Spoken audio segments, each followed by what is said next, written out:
Hello and welcome back to Speedrun, the fast talking video game podcast where we talk about pretty much anything weird, retro, or otherwise that interests us. My name, of course, is Jamie, and joining us as always is Jazzy. I'm back. Welcome back. How was the house hunting saga? Hell. There's a reason why I wasn't on the past couple episodes, and I promise it's a good reason. The market is awful, but we emerged victorious, and that is what matters. I'll clap to that. I'll clap to that. But joining us today is someone who I've wanted to have on the show since we started the show. One of my favorite YouTubers, and also the host of one of the hosts of the This Week in Retro podcast, Neil RMC. Hello, you got me on a fast-talking podcast. Have you heard my show? I have heard your show. I got you on not just a fast-talking video game podcast, the fast-talking video game podcast. I'll do my best. The. I'm sure it means something. We'll get it on a mug eventually. The Ohio State University, which is apparently how you're supposed to pronounce it. Oh, it's not Ohio State. It's the Ohio State. Whenever I say the Ohio State, people get so persnickety about it. It's like the big debate here in Victoria where it's like, all right, well, is it UVic or is it UAvic? To which I say, if you pronounce it UAvic, you clearly did not attend. Right. But anyways, my own pompousness aside, today we're talking about something that I feel like, and I say this because we have our cameras on, and I see a bunch of beautiful old retro PCs and retro PC boxes in the background, retro computers, retro microcomputers. I see that C64. We're talking about something that I feel like Neil is uniquely qualified on this podcast to talk about, and we're talking about fantastic British microcomputers that North America never got. And before I start the timer proper, for those who are younger, because I know that's roughly half our demographics, and by younger I mean like under 20. Neil, what could you define what a microcomputer is very quickly in the shortest of terms? What is a microcomputer? It's a computer like any other computer. The defining factor usually is that it's got a keyboard in comparison to your consoles. That's pretty much the big difference. Mm-hmm. And I think good examples of this would definitely be, I'm just looking over at my shelf here, but be like the VIC-20 or the TI-99 or, I'd say usually the Amiga. The one I have on hand is an A2000, which is very much so not that. But, would it be fair to still call like an 8500 and 1200 a micro? I think we're splitting hairs by definition. I would say that probably is a microcomputer. I would. Are you thinking in your mind that a microcomputer is more of a wedge shape or something like a ZX Spectrum here, a smaller type device rather than a desktop form factor? That's what I'm thinking in my mind, but is that completely accurate? Yeah. I would call them all microcomputers, but yeah. Yeah, and I know some people are like, well, if it's made after a certain date, it's not. I'm like, that's splitting hairs. That sounds like gatekeeping. That sounds like gatekeeping. You know what? If I want to build a Raspberry Pi in a wedge-shaped case and load it up with all what would I even use a Pi for? All the Japanese PS1 games I want. That is still technically a micro if the keyboard does something. So is the Pi a microcomputer when it's a Pi, but something else when you put it in a desktop case? No, that's called baking the pie. That's called baking the pie? Yeah.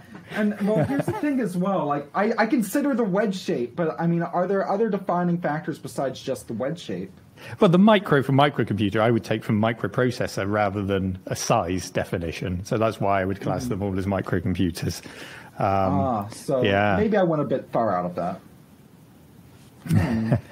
And just for the listeners who might be a little bit younger than us, for those who are unaware, while we were enjoying our consoles around the NES and SNES time, there was a revolution in Europe of computer games, specifically like homemade ones and indie distributed on consoles like C64, the ZX Spectrum. If you haven't looked into it, there are some gems on these really, really cool consoles. And for a name that I know everyone knows, I think one of the biggest names that got to start making games for the Spectrum in particular was Rare. It's true. Mm-hmm. But going into that, I'm going to start the timer. Neil, give us a quick rundown of, let's say, the top 3 that you think defined home computing in the 1980s in the UK. In the 1980s, okay. So here in the UK, has the timer started? Are we off, Jamie? The timer has started. We're The off. timer has started. Okay, so here in the To UK, the races. the big thing in the UK is we often talk about the great video games crash in the early 80s. And it's only in more recent years, as information has spread across the internet and people have got to know different regions better, that I think a lot of countries have come to realize that the UK didn't really suffer from that because we were so much more into our microcomputers than into our consoles. So while Atari were losing $1 million a day in 1983, we were booming here. And the kind of computers that were really popular over here, well, it was all really kick-started by a chap called Clive Sinclair, Sir Clive Sinclair now, with his computer, the ZX80, which came out in 1980. And I've got the sequel, the successor down here, ZX81, which came out a year later. It looks like that very, very small micro. Is beautiful. This is in kit form. That is really gorgeous. So you could buy it as a kit already made. So this is still the kit in here as it was in 81. And you could get the kit for under £50, and the pre-made computer was about £79, $79.95. So if you think about microcomputing in the US, you were thinking about the Apple II, the TRS-80, the Commodore PET, and the price of those machines, what were they, $1,000 plus? These are thereabouts. sub $100 microcomputers. And that's why we all flocked to microcomputers here in the UK, because the point of entry was so cheap. And we could do what we wanted. The ZX80, it had 1K of RAM. So it was pretty much a necessity to put a 16K RAM pack in the back. And then it was a pretty capable for the time and certainly for the price machine. So that's really what got the ball rolling. So I think I'd put the ZX80 in the top 3. The next one would be the BBC Micro, 1981. And this is an awesome computer which was built off the back of something called the Computer Literacy Project here in the UK. So this was a big drive where the government, they went on a bit of a tour. They scouted around the world in the late 70s and recognized that the revolution, the home computer revolution, kicked off by the Trinity, the TRS-80, the Apple II, the Commodore PET. They were seeing this happening in the US and elsewhere. It was going to have a massive effect on our workforce. And instead of trying to stop computers from coming into the country, they said, knowledge is power. We have to educate our country and make sure that people are ready for this revolution. So as part of that, they built what was called the Computer Literacy Project in association with the British Broadcasting Corporation. They set up this whole scheme of TV shows, lesson plans for schools, all of this stuff, and a dedicated machine just for the whole Computer Literacy Project. And that was the BBC Micro. Very capable machine. In fact, it's the roots of the Raspberry Pi. It goes all the way back there with Eben Upton and the rest of the team. The BBC Micro has to be up there. Have you ever had had experience with the BBC Micro? Have you played with it or emulated it before?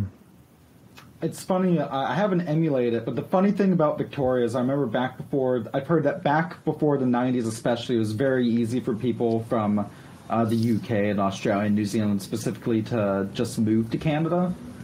So as such, we actually have, and then also as nowadays, we have a huge influx of people in Victoria, at the very least, going to university here who, coming from parts of Asia. So we have a massive import gaming scene. Like I was at this shop in Vancouver about a month back when, for those wondering, traveling essentially. I was in Vancouver for essential reasons. But they had like just an entire shell full of Super Famicom stuff But then behind that, they had a bunch of boxes of like, you know, American like Cocos, and it's the only place where I saw not only a Timex Sinclair in the box, but an actual Spectrum in the box, and I didn't see a BBC Micro itself, but I saw like a couple of beat up like game boxes. Okay, yeah. So the BBC Micro, it did make it to the US. I think it only sold about 50,000 units, and all the excess stock came back to the UK, had the power supplies ripped out, and were sold here. So it really flopped in the US, which is a shame because it was such a capable computer and had a brilliant basic language on there, really capable basic language, one of the fastest going on the 8-bit machines. So that was a really good machine. And it would have probably been one of the very first computers that I ever used because of the Computer Literacy Project. When I was 5 years old and I went to primary school, my first class at school, there was a BBC Micro at the back of the classroom, and there was, throughout my school life, upgraded in later years to the Acorn Archimedes, which was the successor by Acorn, who also made the BBC Micro. So, yeah, it's probably why I went on to have a career in IT, why me and so many others were very comfortable with computing. Between that in the classroom and the low-cost ZX Spectrum at home, you know, we had incredible access to computers in the 80s, certainly in the early 80s, for a very low price point. So those are two. You want one more from me, don't you? Yes. I've got a few next to me. It has to be the widest computer in the world. I don't know if that'll even fit on shot. This is the Amstrad CPC 464. Oh, wow. With the tape deck there. Yeah. This was my first computer at home. I would have got that in 1986. Never seen one in real life before. And Never I must seen say, one? On your I've seen them on the channel, but I've never seen one in real life. And I can tell just from how you're holding it, it is way longer than I could have ever expected. It is a wide boy. It's a very wide boy. I was about to say that. I mean, that much of it is cassette deck. But, you know, if we take the ZX Spectrum in comparison, okay, you can see. Yeah. Now, the 464 never made it to the US. You did get the 6128 in the US. Again, I don't know about Canada. That was the successor to it because this one had a disk drive instead of a tape drive. And so and 128K of RAM. So they pushed this with CP/M as more of a business machine in the US. But it failed. It didn't do well at all. Pretty much every British computer that went over to the US flopped. I can't really think of any successes. But yeah, the CPC 464 was my first computer. It was laid out with wrapping paper thrown over it on Christmas morning. I can't remember if it was 85 or 86. It was one of those 2 years. It was built with simplicity in mind. So we'd moved on from being able to buy computers as kits by then. Convenience really was king, to the point where it came with a color monitor or a green screen monitor. I had the color monitor. And there was only one power plug. You plugged it in and everything else just plugged into the monitor. There were like 3 cables and the whole thing then just switched on. Nice and easy to use. And it was really aimed at the common man or woman on the street. Alan Sugar, who ran the company, he used to describe his electronics as a mug's eyeful because he would make them look like something like a premium product, like a hi-fi. He sold hi-fi stack systems as well. But it was just one big molded bit of plastic made to look like separates. You know, that was his approach. Make it look expensive, but sell it at an affordable price. And that's what the CPC was. And it was very successful for him. Amstrad did go on to make IBM PC compatibles and oddities like the Mega PC, which is the IBM PC merged with a Mega Drive or a Sega Genesis and things like that. But it was really the 8-bits that were massively successful. And an obscure thing that span off from the CPC range in 1990 was the GX 4000. I don't know if you've come across this. It's basically our equivalent of your C64 GS, where they took a Commodore 64, took the keyboard off and just tried to turn it into a console way late into the game when it was never going to compete. They did the same with the CPC. Was that as Oh, sorry to interrupt, but was it as blatant as with the GS? Because I remember, if I remember right, some games that were GS compatible still required a keyboard press, and thus were completely unplayable. Just couldn't play them. Yeah.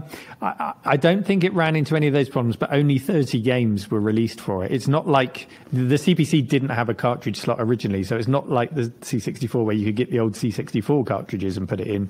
Every game was specifically made for the GX 4000. But 1990, the Genesis was out, the Mega Drive was out, the Super Nintendo was out later that year. It just stood out like a sore thumb in the computer shops. Every kid looked at it and went, what is this? This is 5 years out of date. This is terrible. So, that wasn't a success, and that was pretty much how the CPC range ended. But the 464, whether or not it should have a place in the top 3 British microcomputers list, I don't know, but it always will in mine because it was my first. So great memories of it. There's something to be said to that because it's your top 3. Sure. Okay. Yeah, and I think that's completely valid. Nostalgia is valid, and if anything, I'd argue that we celebrate it here. Indeed. Yeah. So going back to what you were saying about, oh, sorry, you going, Jazzy? Oh no, I was about to ask a question that would definitely tangent off. So you can do it. Let's go. Let's go down that fork. Let's go. All right. So here's a rabbit hole we can go down real quick here. We all know how cool D-Makes are. I'm a big fan of them. For those who don't know, think about things like Halo 2600. That is a D-Make. Are there notable D-Makes on things like ZX Spectrum, the BBC, other British microcomputers, and controllers in that scene? And if there is a D-Make scene, are there any notable ones you want to talk about? I can't think of any specific D-Makes for British micros. I mean, the communities are very active, particularly the ZX Spectrum community, because you have the ZX Spectrum Next, which was kickstarted some years ago and is in a second round of kickstarting. So that is essentially with the Next, these guys have tried to create what they thought the next ZX Spectrum would have been if Sinclair had kept going. It's FPGA based, but it's very close to the original spec with extra things tagged on. So there's a very active development community in that. But there's not really the connection so much between consoles and micros to the degree where people are demaking. They're just making new games. You can see things have been inspired, I guess, by modern gaming. I do love it when you see the mechanics of modern gaming come into games on 8-bit micros, and you just think there's no reason you couldn't have done that in the 80s. It's just nobody thought of it. And I love seeing those things happen. Yeah. Mm-hmm. I'm trying That's awesome. Thank you. Head, because I remember, I think Nostalgia Nerd posted about a while back, Castlevania Spectral Interlude, which I don't know if that was a D-Make or an original fan game, but I know it won't run the base Spectrum, but I think it requires a plus model. Okay, so maybe 128K model and the AY sound chip, which was on the later ones. That probably works nicely. Yeah. And likewise on the 128K Spectrum, there's a version of Final Fight, I think. It runs at 1 frame per second, but it's still incredible that they managed to do it. Oh, that poor game. Oh wait, wasn't there an official? All right, I remember reading about this in everyone's favorite beacon of reliable games journalism, wink nudge, Game Informer. I remember them doing. I remember the first time I heard about the Spectrum was them tearing into the Spectrum version of Street Fighter 2. Oh yes, some years back. Yeah, and you can't touch the Super Nintendo version in that era on Street Fighter 2. Nothing comes close. Well, except maybe the Sharp X68000, but I didn't know they existed back then. I have a question about the Spectrum version. Is it true you have to swap tape for every character? Oh yeah. I mean, multi-load games were very common because you had 48K of RAM. So what are you going to do? You're going to squeeze every single character into RAM and have it looking anything like Street Fighter? That's not possible. And like most platforms, developers would always cater to the base spec because they knew they could get the best sales like that. Yeah, you could get ZX Spectrums with more RAM, or you could add RAM packs on, but that's just going to hurt your sales. So, yeah, multi-loaders were a big thing. Rainbow Islands, that was an awful one on the Amstrad CPC. Like every level you're loading, and then when you die, you got to rewind all the way back. But we didn't know any different, Discs were really expensive, and the beauty of cassette tapes were our parents had, if we were lucky, multi-tape hi-fis back home. So you just put a blank tape in, put your game tape in, press play, press record, and you're a dirty pirate overnight, and you're getting your free games, and we loved that. We traded them in the playground. I don't know why I never thought of that. That's so genius. It's amazing. But the thing is that, as well, and we just hit the timer, but I have one more question. Tape games, even on their own, compared to cartridge games, were usually incredibly cheap, right? Yes, I mean, pocket money prices. Let me just grab something next to me. This is... Hold on. Yeah. I love the sound of someone walking away from a mic, and you can just hear them in the room. It's like my favorite thing. It is. So we would go down to the shop, and these would all be on pegs. This is how they were, just all lined up on the pegs. Yeah. Yeah. Mm-hmm. £1.99. These would have been £1.99, £2.99 for something a bit more premium. And then £9.99 would have been your big box games, £9.99 and upwards. But yeah, that is... I think I've got that on shot and in focus. That is how we would have got them. That's amazing. Such a cute little blister pack. That's awesome. And I love that. And I love that idea as well. And I think it's something we've only gone back to kind of with indie gaming in recent years. Of your game being under $5, the games you're buying being under $5 being the norm, because that just sounds like such an accessible era of gaming. And you can hang it on a pegboard, which is really cool. Yeah, and you didn't go to the computer store to buy these. These were in every store. They were in your newspaper store, your news agents. They were in the chemists. Chemists were a big place to buy video games in the UK. Oh, wow. Yeah, everywhere just had a pegboard with these. Yeah. That's amazing. That also reminds me of how Games Workshop, I'm not sure if they still do this, but they used to, for a long time, put their models in little blister packs just like that for like a single orc or a single space marine or something. With you mentioned being sold at pharmacies, it just kind of reminds me of a brief period where when I was in the States where you could find GBA and DS games at Walgreens. Which is I'm not familiar with Walgreens. Sorry for the awkward silence. No. I'm like, Walgreens, what's that? No, think of just your regular chain, your chain pharmacy, right? You go in there to pick up some Tylenol or something, and then just up near the counter. And they were never big name games either. It's definitely your stuff usually movie tie-in stuff. Yeah, we had a chain called Boots the Chemist, and you'd buy your games there, but also that if the buyers bought your micro and sold your micro in their stores in the chemist, that was make or break. The Dragon 32 was a computer that came out in the UK, and I think I'm right in saying it just missed the Christmas in the chemists. They didn't get it out in time. It wasn't the chemist's fault. I think it was production problems, and they got it in there eventually. But if they'd got that into the chemist, into Boots on the high street that Christmas, it could have really changed the fortunes of the machine, and any machine for that matter.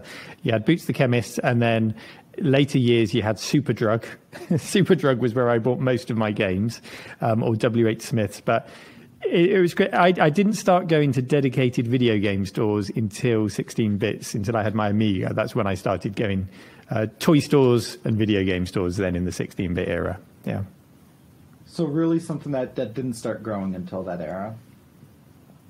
They would have been around. Just my own personal experience was that we bought our games everywhere else. I don't even remember a dedicated video store in my town, but sometimes I would find them when I went on holiday or whatever. But they would just be tiny shops stacked with little blister pack cassette tapes. It wasn't any different. They just had more of them.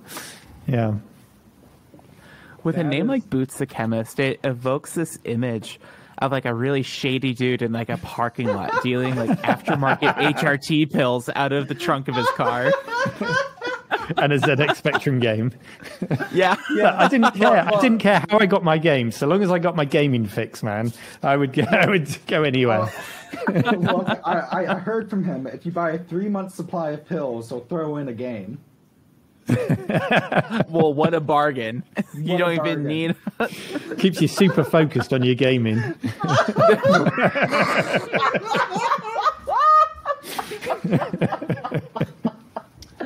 I wasn't ready for that one.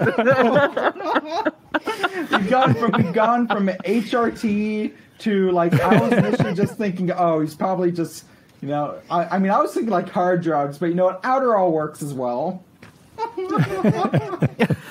That's assuming estradiol isn't.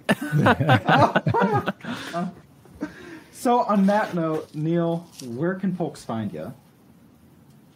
You can find me at youtube.com/RMC Retro, or This Week in Retro is a weekly podcast we do covering the weekly retro news. I think Facebook, Instagram, Twitter, just search RMC Retro and you'll find me on whatever platform you use. I'm everywhere. You can't miss me. And do you have a Patreon? Oh, yeah, I should mention that. Patreon.com/RMC Retro. Thank you for the prompt.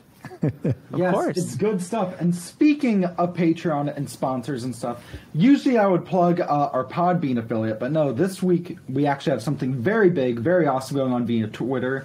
And depending when we move stuff around, it'll be part of the show as well. And thank you to Ubisoft Canada. I'm trying to make sure I'm putting the right emphasis in the word, for giving us several copies of Immortals Phoenix Rising to give away to viewers like you. Go to twitter.com/podcastspeedrun right now. Find the post. Don't worry, it's pinned. Retweet it and drop a follow to be entered to win. Winners for this first round will be chosen June 30th. It's for any platform you want. PC, Xbox, Switch, PS4, not Stadia, because who uses Stadia? Hey, no Stadia slander. We might get more hate mail. Yes. Oh, goodness. That's a story for another time. Yes, it is.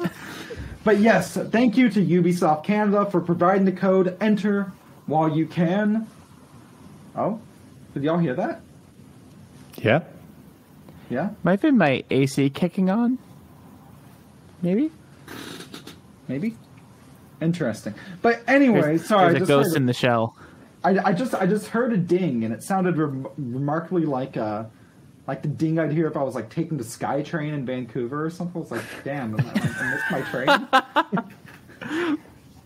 But yes, thank you to Ubisoft Canada for that. And of course, Speedrun is part of Stuff We Play, made in part possible in part by the Stuff We Playtreon. Patreon.com/StuffWePlay. Jazzy, thanks to you. I'm officially calling it that because it is too good for words. We also have emails if you have ideas for future episodes. Jamie@StuffWePlay.com and Jazzy@StuffWePlay.com. Jazzy, there's one last thing we need to plug. Plug what you do. So, in the past few episodes that I wasn't on because I was busy, you talked about Cleveland Audio Associates. Spoiler alert, it's actually Cleveland Audio Mixology. So if you listen back to the episodes, I did like a really like intentionally like jaunty edit. So if you listen to it and you're just like, Jazzy does all the editing. She's part of Cleveland Audio Mixology. And I just like ham-fisted it in just as like obviously as I could. So if you listen to those back, you get to hear a little Easter egg. But it is true, clevelandaudioMixology.com. I will edit your podcasts that you publish on Podbean with our link. Podbean.com/speedrun, or use the code speedrun at checkout. Yeah? There it is. Right? There it is. There yes. it is. Two sponsors, also, one podcast. We do have another sponsor that I do want to talk about super duper quick. Huge thank you to Castlemania Games because we pitched a video to them via email, and they got back really quick. They set me up with a GameCube DOL 101 digital port upgrade kit and also a Retrobit Prism. So we're going to be doing a video where we upgrade my GameCube from stock to not. I couldn't come up with a clever rhyme fast enough. But thank you to Castlemania for sending me toys. From base to based. Ew! I don't. All right, let's wrap this up. So on that note, I have been Jamie. I've been Jazzy. And joining us once again has been Neil. I've been Neil. Yeah. Yes. There you go. Thank you very much for listening. Stay classy, and we'll see you next time. Bye.